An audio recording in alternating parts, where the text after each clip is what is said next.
ब्रह्म सूत्र अध्याय 1 पाद 4 सूत्र 23 1-4-23 प्रकृति ही प्रतिज्ञा दृष्टान्तानुपरोधात् च प्रकृतिश्च प्रतिज्ञा दृष्टान्तानुपरोधात् प्रकृतिश्च प्रतिज्ञा दृष्टान्तानुपरोधात् प्रकृतिश्च प्रतिज्ञा दृष्टान्तानुपरोधात्। उपादान कारण भी ब्रह्म ही है, क्योंकि ऐसा मानने से श्रुति में आए हुए प्रतिज्ञा वाक्य तथा दृष्टांत वाक्य बाधित नहीं होंगे। व्याख्या।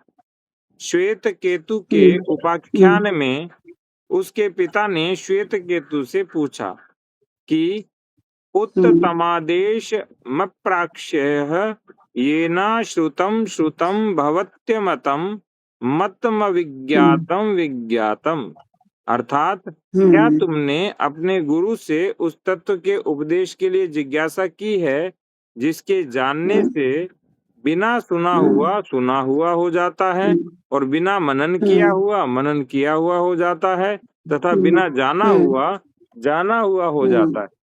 ये तैया बार बार बात करते हैं।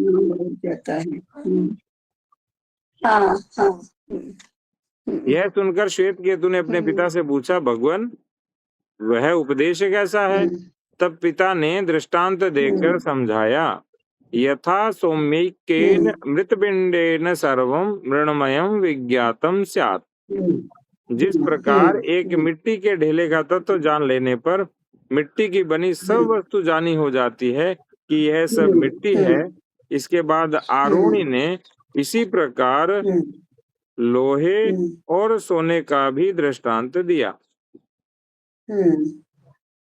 यहाँ पहले पिता ने प्रश्न किया, वह तो प्रतिज्ञा वाक्य है और मिट्टी आदि के उदाहरण से जो समझाया है वह दृष्टांत वाक्य है। यदि ब्रह्म से भिन्न प्रधान को यहाँ उपादान कारण मान लिया जाए तो उसके एक अंश को जानने पर प्रधान का ही ज्ञान होगा, ब्रह्म का ज्ञान नहीं होगा। परंतु वहाँ ब्रह्म ज्ञान का उपदेश करना अभिष्ट है। अतः प्रतिज्ञा और दृष्टांत की सार्थकता भी जगत का उपादान कारण ब्रह्म को मानने से ही हो सकती है। मुंडकोपनिषद में भी इसी प्रकार प्रतिज्ञा वाक्य और दृष्टांत वाक्य मिलते हैं। बृहदारण्यकोपनिषद में भी प्रतिज्ञा तथा दृष्टांत पूर्वक उपदेश मिलता है। उन सब स्थलों में भी उनकी सार्थकता पूर्ववत ब्रह्म को जगत का कारण मानने से ही हो सकती है, ये समझ लेनी चाहिए। श्वेताश्वतरोपनिषद में अजा, माया, शक्ति, प्रधान आदि नामों से जिसका वर्णन है वह कोई स्वतंत्र तत्व नहीं है, वह तो भगवान के अधीन रहने वाली उन्हीं की शक्तियों का वर्णन है। यह बात वहाँ के प्रकरण को देखने से स्वतः स्पष्ट हो जाती है। आगे पीछे के वर्णन पर विचार करने से भी यही सिद्ध होता है। श्वेताश्वतरोपनिषद में स्पष्ट कहा गया है कि उस परमेश्वर की ज्ञान, बल और क्रिया रूप नाना प्रकार की दिव्य शक्तियां स्वाभाविक रूप से सुनी जाती हैं तथा उस परमेश्वर का उससे भिन्न कोई कार्य कारण या शरीर, इंद्रिया आदि नहीं है। इससे भी यही सिद्ध होता है कि परमेश्वर की शक्ति उससे भिन्न नहीं है। अग्नि के उष्णत्व और प्रकाश की भांति वह स्वभाव ही है। इसीलिए परमात्मा को बिना मन और इंद्रियों के सब उसका कार्य करने में समर्थ कहा गया है। भगवद गीता में भगवान ने जड़ प्रकृति को सांख्यों की भांति जगत का उपादान कारण नहीं बताया, किंतु अपनी अध्यक्षता में अपनी ही स्वरूप भूता प्रकृति को चराचर जगत की को उत्पन्न करने वाला बताया। तो भगवान ने जड़ प्रकृति को सांख्यों की भांति जगत का उपादान कारण नहीं बताया, उन्होंने बताया कि हाँ, मेरी अध्यक्षता में ही पृथ्वी का निर्माण हुआ। मयाध्यक्षेण प्रकृतिः सूयते चराचरम्। मयाध्यक्षेण प्रकृतिः सूयते सचराचरम्।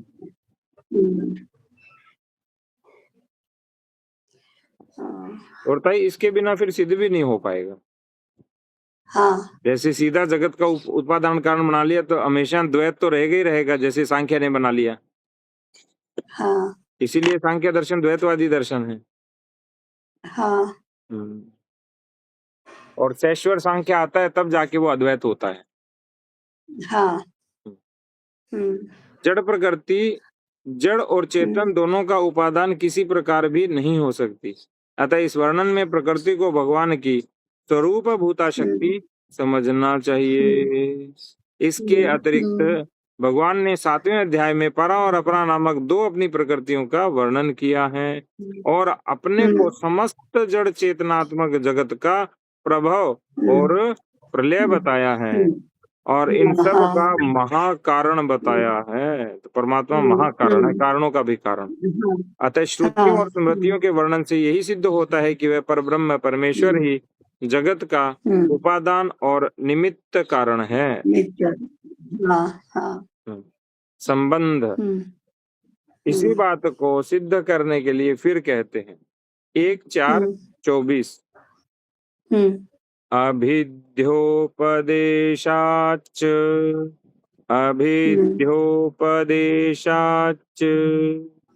अभिध्या चिंतन अर्थात संकल्प पूर्वक सृष्टि रचना का श्रुति में वर्णन होने से भी यही सिद्ध होता है कि जगत का उपादान कारण ब्रह्म ही है। व्याख्या श्रुति में जहाँ सृष्टि रचना का प्रकरण है वहाँ स्पष्ट कहा गया है कि सो कामयत बहुश्याम प्रजायेय, तैत्तिरीय उपनिषद। अर्थात उसने संकल्प किया कि मैं एक से बहुत हो जाऊं और अनेक रूपों में प्रकट हो जाऊं तथा तदैक्षत बहुश्याम प्रजायेय, छांदोग्य उपनिषद। उसने ईक्षण किया या संकल्प किया कि मैं बहुत हूँ, अनेक रूपों में प्रकट हो जाऊं। इस प्रकार अपने को विविध रूपों में प्रकट करने का संकल्प लेकर सृष्टिकर्ता परमात्मा के सृष्टि रचना में प्रवृत्त होने का वर्णन श्रुतियों में भी उपलब्ध होता है। इससे भी यही सिद्ध होता है कि परमेश्वर परब्रह्म स्वयं ही जगत का उपादान कारण है। इसके अतिरिक्त श्रुति में यह भी कहा गया है कि सर्वम खलविदम ब्रह्म तज्जलानिति शांत उपासित, अर्थात निश्चय ही सब कुछ ब्रह्म है क्योंकि उससे उत्पन्न होता है, उसी में स्थित रहता है और उसी में लीन हो जाता है। इस प्रकार शांत चित्त होकर उपासना करें, इससे भी उपयुक्त बात सिद्ध होती है। वह परमात्मा हाथ पैर से भी रहित होकर समस्त वस्तुओं को ग्रहण करने वाला है, वेग पूर्वक गमन करने वाला है, आंखों के बिना सब कुछ देखता है, बिना कानों के सब कुछ सुनता है, जानने में आने वाली सब वस्तुओं को जानता है, परंतु उसको जानने वाला कोई नहीं है। ज्ञानी जन उसे महान आदि पुरुष कहते हैं। अपाणिपाद जवनो गृहीता पश्यत्य चक्षुः स शृणोत्य कर्णः स वेत्ति वेद्यं न च तस्यास्ति वेत्ततमारुग्रयं पुरुषं महान्तम् न तस्य कार्यम करणम विद्यते। कितना सुंदर लिखा है। सुंदर लिखा है। हाँ, सुंदर है, बहुत अच्छा श्लोक है। कान नहीं है और सुनता है, आंख नहीं है और देखता है, मन नहीं है और मनन करता है। इस तरह से तो ताई जो हम परमपिता परमात्मा को अपने स्वरूप में अवतार रूप में देखते हैं, लेकिन वास्तव में स्वरूप तो इतना व्यापक है कि हम उसको समझ ही नहीं सकते। कितना बड़ा मन, कितनी बड़ी बुद्धि, कितना बड़ा अहंकार, कितनी बड़ी प्रकृति, कितनी बड़ी चेतना। तभी तो विश्व रूप दर्शन करवाना पड़ा था, ये मानता ही नहीं था। अर्जुन तर्क पर तर्क किए जा रहा था, संशय पर संशय किए जा रहा था, प्रश्न पर प्रश्न किए जा रहा था। तो फिर भगवान ने कहा रुको जरा 1 मिनट, देख लो मैं कौन हूँ। फिर विश्व रूप दर्शन हुआ तो भाई साहब एकदम हक्के बक्के रह गए और माफी मांगने लगे। सखेति मत्वा प्रसवम युगदुक्तम, हे कृष्ण हे यादव हे सखेति, अजानता महिमानम तवेदम, मया प्रमादात प्रणयेन वापि। मैंने तुम्हें क्या कहा, मैंने कि तुम्हें कृष्ण करके बुलाया, यादव करके बुलाया, सखा करके बुलाया, मैं तुम्हारा महिमा जानता ही नहीं था। प्रमाद हो गया, या मैंने प्रेम से बुलाया या प्रमाद करके बुलाया। यच्चावहा सार्थमसत्कृतोऽसि विहार शय्यासन भोजनेषु, एकोऽथवाप्यच्युत तत्समक्षम तत्क्षामये त्वामहमीश मीड्यम्। मैंने मजाक मजाक में, परिहास में तुम्हारे साथ जो जो भी विहार, उठते बैठते चलते घूमते जो भी कहा, वो एक एक करके या एक साथ क्षमा कर दो। फिर आ गए ठिकाने। फिर बाद में संशय नहीं है। देखो बाद में तो भक्ति योग है, क्षेत्र क्षेत्रज्ञ विभाग योग है, जिज्ञासा से क्षेत्र क्या है, क्षेत्रज्ञ क्या है, ज्ञान क्या है, विज्ञान क्या है, ये तीन गुण क्या है। हाँ, पहले संशय था, बाद में जिज्ञासा से फिर सब आता है, जानने की इच्छा। हाँ पहले तो अड़ा हुआ था, क्यों मारू क्यों करूं, तुम ये भी कहते हो वो भी कहते हो, जरा ठीक से एक ही बात करो, ऐसे कह रहा था। बाद में तीन गुण हैं और फिर पुरुषोत्तम योग है और दैवासुर संपद विभाग योग है, श्रद्धात्रय। तो अब संशय नहीं है, अब जिज्ञासा है केवल।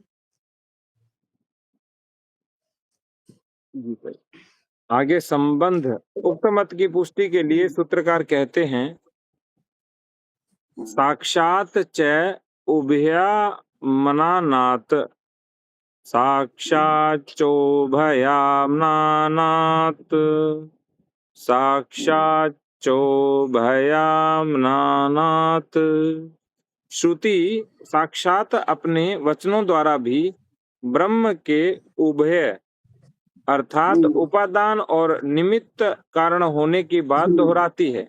इससे भी ब्रह्म ही उपादान कारण सिद्ध होता है, प्रकृति नहीं। तो ब्रह्म तो ताई उपादान का भी उपादान कारण है। हाँ हाँ, और क्या, महाकारण है। भाई एक तो अच्छी बात हुई ब्रह्मसूत्र पढ़ने से, हमारी शब्दावली बहुत रिच हो जाएगी। हाँ, रिच हो जाएगी, स्पष्ट हो जाएगी, निश्चित हो जाएगी। माने निश्चित कहाँ किस शब्द का क्या अर्थ होता है और क्या संदर्भ होता है, वो हमें ठीक से पता चलेगा। भारत में आप एब्सोल्यूट नहीं ले सकते कि ऑक्सफोर्ड की डिक्शनरी देखी ये अर्थ है। जैसे संदर्भ में होता है। जैसे हाँ, भाई अभिनिवेश था, अभिनिवेश का जब हाँ, आता है योग के हाँ, अंदर, तो पंचक्लेशों में आता हाँ, है अविद्या अस्मिता राग द्वेष क्लेशों में, अभिनिवेश है। और हाँ, जब क्लेश आपने में जो, ही आता है। हाँ ताई, हाँ, जब जब जो आपने हाँ, बताया वो आता है आसक्ति के रूप में, हाँ, और एक अभिनिवेश निवेश। नहीं, हाँ ताई। मैंने आसक्ति और अभिनिवेश दोनों कारण बताए थे। हाँ। तो अभिनिवेश माने मैंने इसे जो माना है वो माना ही है, मैं छोड़ूंगा नहीं इसको। अभिनिवेश विदुषाम अपि, विद्वान लोगों में भी ये अभिनिवेश होता है। स्वर स्वाही, इतना इतना अपने विचार में, अपने चिंतन में, अपनी भावना में सारा इतना वो एक रस हो गया है कि विद्वान लोग भी इससे मुक्त नहीं हो सकते अभिनिवेश से। आज ये सूत्र 5 आज पढ़ने हैं, अविद्या कल पढ़ा था, अस्मिता से बाकी, अस्मिता राग द्वेष अभिनिवेश, ये आज पढ़ने हैं। परंतु मुझे एक बात अभी समझ में नहीं आ रही है, चित्त की 5 अवस्थाएं जो हमने पहले कहीं पढ़ी थी, सुनी थी, क्षिप्त, मूढ़, विक्षिप्त, एकाग्र और निरुद्ध, योग सूत्र में तो कहीं नहीं आ रहा है। आएगी ताई, चित्त की अवस्थाएं आती हैं। क्षिप्र, नहीं मूढ़, आ रही एकाग्र, है। विक्षिप्त, निरुद्ध, पांचों आती है। कहाँ आ रहा है? मैंने तो रोज एक बार में 195 पूरे सुन रही हूँ, और मैं ध्यान पूर्वक यही सुन रही हूँ कि ये क्षिप्त विक्षिप्त, क्षिप्त मूढ़ विक्षिप्त कहाँ आ रहा है, कौन सा सूत्र है? ये 5 अवस्थाएं। बाकी निरुद्ध तो आ ही रहा है, एकाग्र भी आ रहा है। अब पढ़ी तो है मैंने 5 अवस्थाएं मैंने हैं तो बहुत चित्त अच्छे से की। पढ़ी, मुझे तो अभी भी कंठस्थ है। हाँ हाँ हाँ।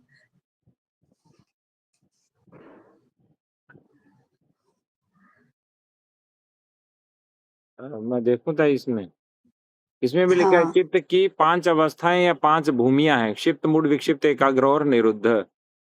हाँ हाँ। मैं 5 में 5 मैंने पढ़ी है, और उसका निरूपण भी पढ़ा है, परंतु मैं ये जो सूत्र पढ़ रही हूँ उसमें कहीं नहीं आ रहा है।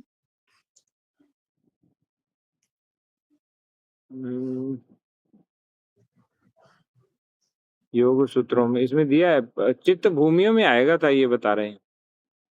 हाँ वो तो मैं देख रही हूँ, मैंने वो तो पढ़ा मैंने कि चित्त भूमि, चित्त की भूमियों में ये 5 हैं, 5 अवस्थाएं हैं, पर सूत्र कौन सा है? सूत्र होगा ये 5 भूमि वाला, तो पांचों का वर्णन भी होगा, वो 5 सूत्र होने चाहिए फिर उसके। चलो देखते हैं, अभी विषय अंतर हो जाएगा। जी, हम्म। मैं भी देख के एक बार बात करके बताऊंगा, नहीं तो हाँ योग वालों से बात हाँ करके बताऊंगा। हाँ हाँ हाँ। जी। हम्म अ, जगत का कारण श्वेताश्वतरोपनिषद में इस प्रकार वर्णन आता है।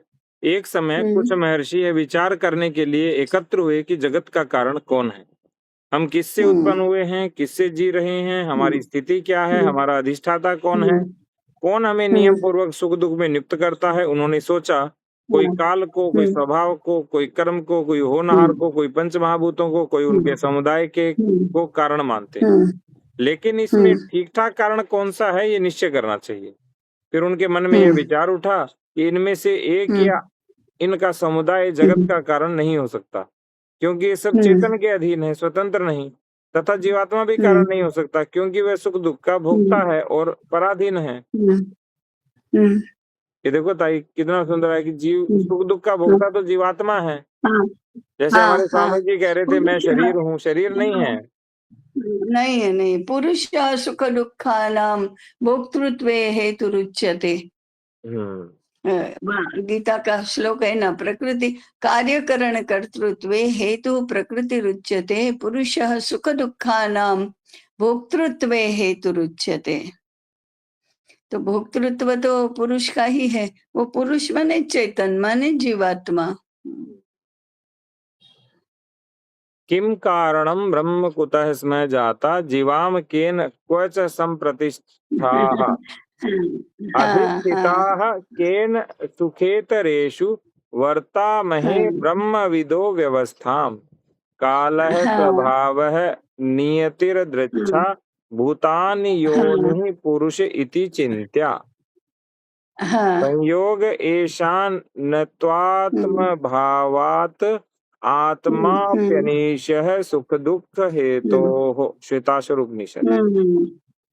फिर उन्होंने ध्यान योग में स्थित होकर अपने गुणों में छिपी हुई उस परम देव परमेश्वर की स्वरूप भूता शक्ति का कारण रूप में दर्शन किया, जो परमेश्वर अकेला ही पूर्वोक्त काल से आत्मा तक समस्त कारणों पर शासन करता है।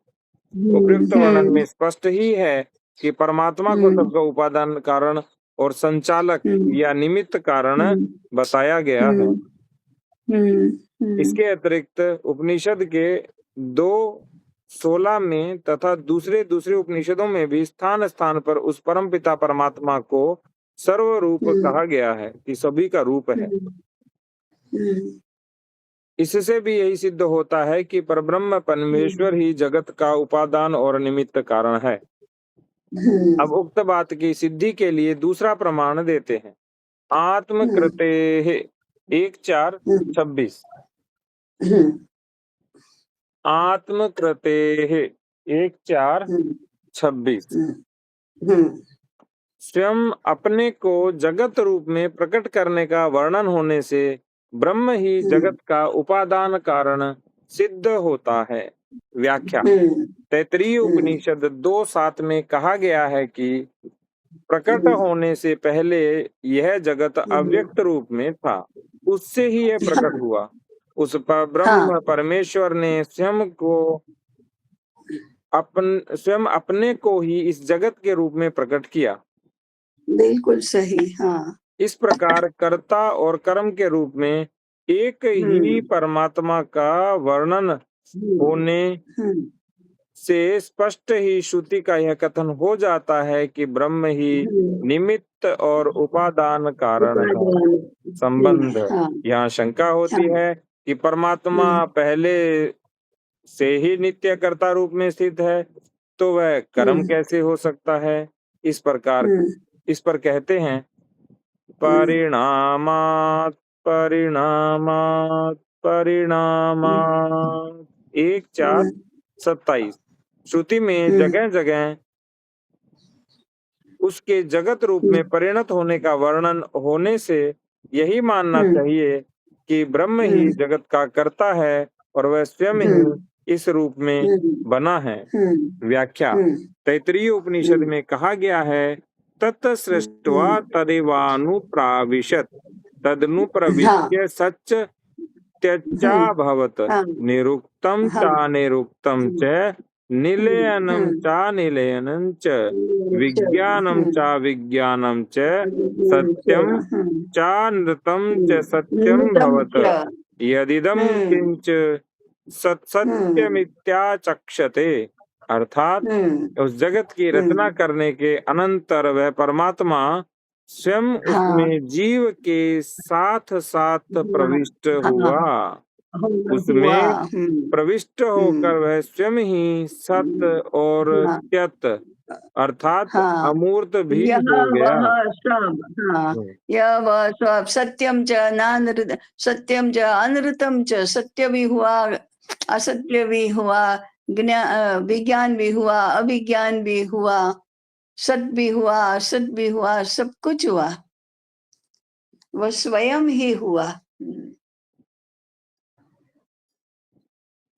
बताने में आने वाला और न आने वाला, आश्रय देने वाला और न देने वाला तथा चेतन जड़ सत और मिथ्या, इन सब के रूप में सत्य स्वरूप परमात्मा ही हो गया। ये बिल्कुल सही। जो कुछ हमारी एकात्म विज्ञान की यही प्रतिष्ठा है, यही प्रस्तुति है ना, एकात्म विज्ञान। ये भी है सब कुछ है और वह स्वयं ही है। वह स्वयं ही इस रूप में मैनिफेस्ट हुआ, व्यक्त हुआ। ये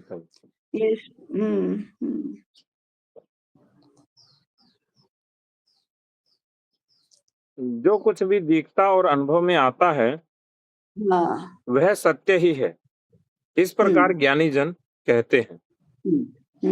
इस प्रकार श्रुति ने परब्रह्म परमात्मा के सब रूपों में परिणत होने का प्रतिपादन किया है। सारे रूपों में परमात्मा बन गए, जगत के उपादान भी है, निमित्त कारण भी है।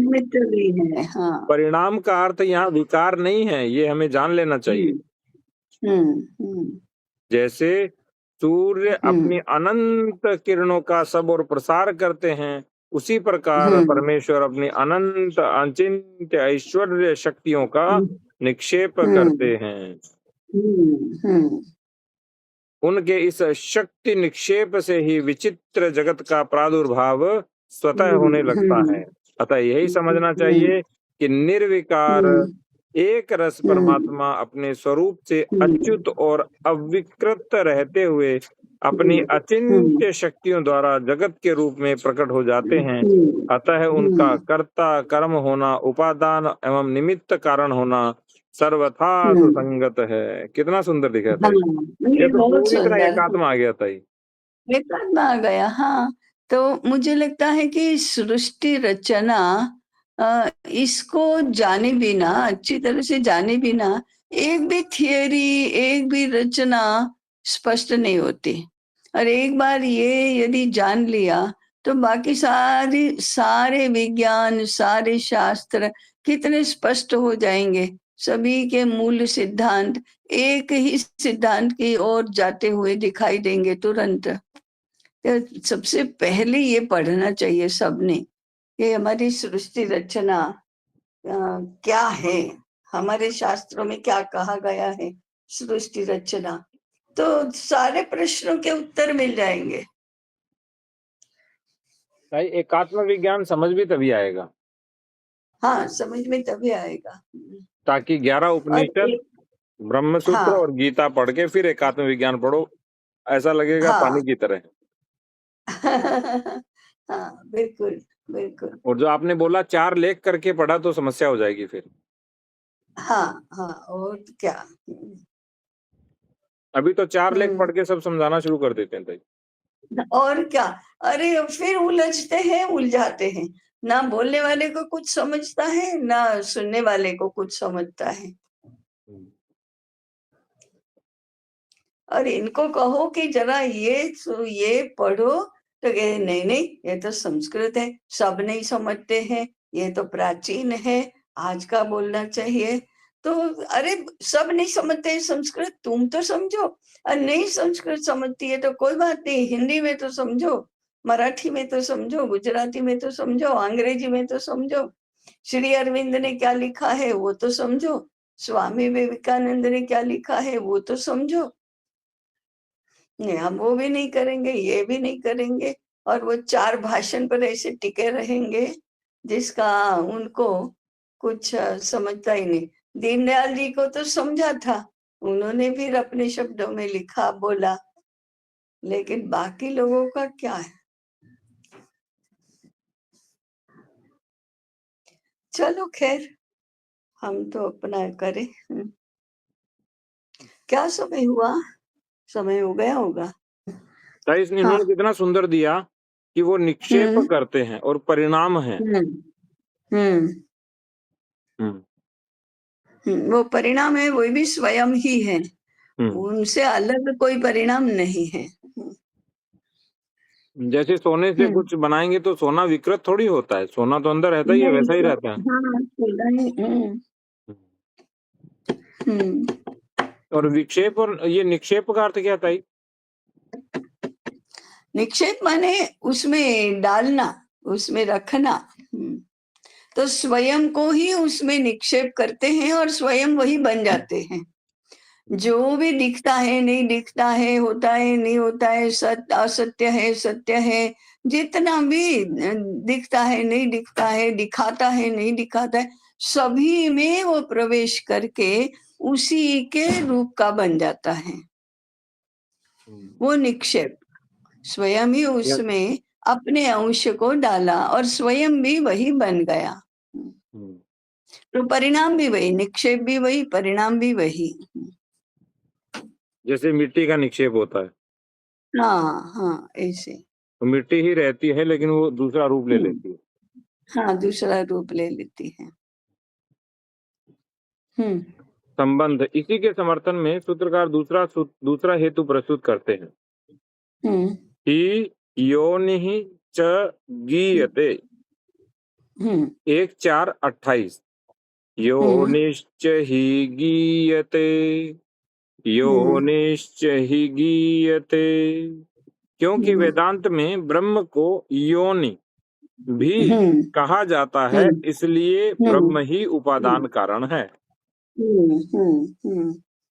यानी ब्रह्म को योनि भी कह देते हैं। व्याख्या, मम योनिर्महद् ब्रह्म तस्मिन् गर्भं ददाम्यहम्। तो वही उसमें जो गर्भ है वो निक्षेप है।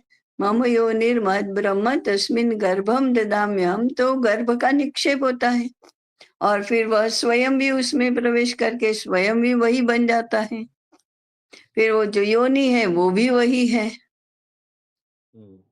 तो एक वाक्य में कहे सब कुछ वही है।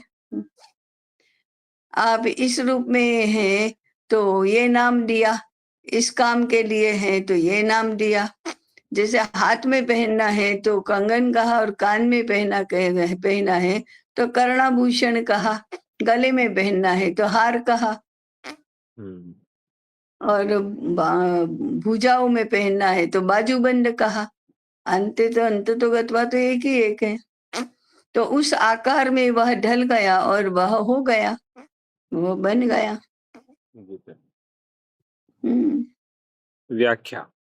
योनि का अर्थ उपादान कारण होता है। उपनिषदों में अनेक स्थलों पर परब्रह्म परमात्मा को योनि कहा है, जैसे कर्ता रमेशम पुरुषम ब्रह्म योनिम, मुंडकोपनिषद। अर्थात जो सबके कर्ता, सबके शासक और ब्रह्मा जी की भी योनि उपादान कारण परम पुरुष को देखता है।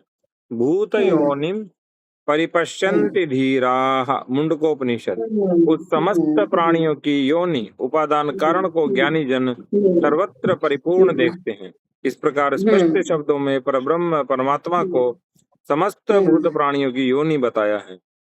इसीलिए वही संपूर्ण जगत का उपादान कारण है।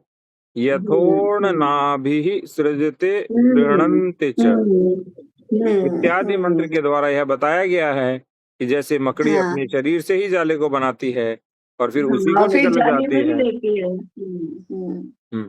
जाली में ही रहती है, और फिर जब समेटना होता है तो वो जाली जो है वो स्वयं खा जाती है।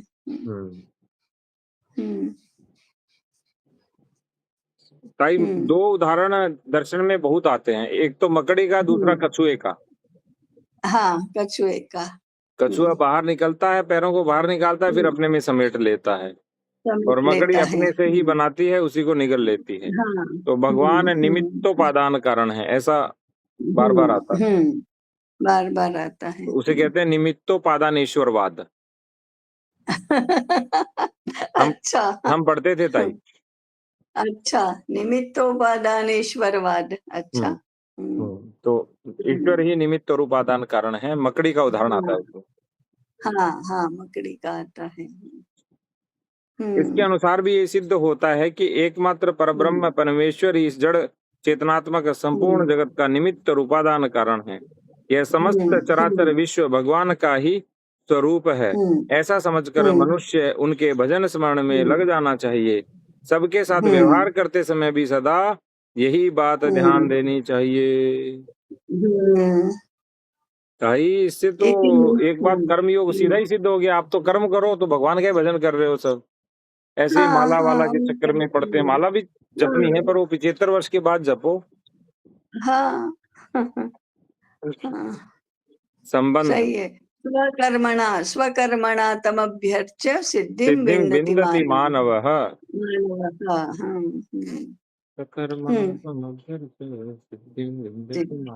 विन्दति मानवः। आगे क्या था? हाँ, हो गया अभी। अंत है ताई, अंतिम, और 2 मिनट भी पड़े हैं ताई। अच्छा। संबंध। इस प्रकार अपने मत की स्थापना और अपने विरुद्ध मतों का खंडन करने के पश्चात इस अध्याय के अंत में सूत्रकार कहते हैं, एतेन सर्वे व्याख्याता व्याख्याताः। एतेन सर्वे व्याख्याता व्याख्याताः। इस विवेचन से सभी पूर्व पक्षियों के प्रश्नों का उत्तर दे दिया गया और व्याख्याता और उत्तर भी दे दिया। दे दिया गया। दे दिया। इस अच्छा, प्रकार तो सभी पूर्व पक्ष के सभी खबर ले ली गई। अब वो प्रतिपादन होगा क्या अपने मत का? हाँ चाहिए। अब दूसरा पाद आएगा ताई, तो देखते हैं उसमें क्या है।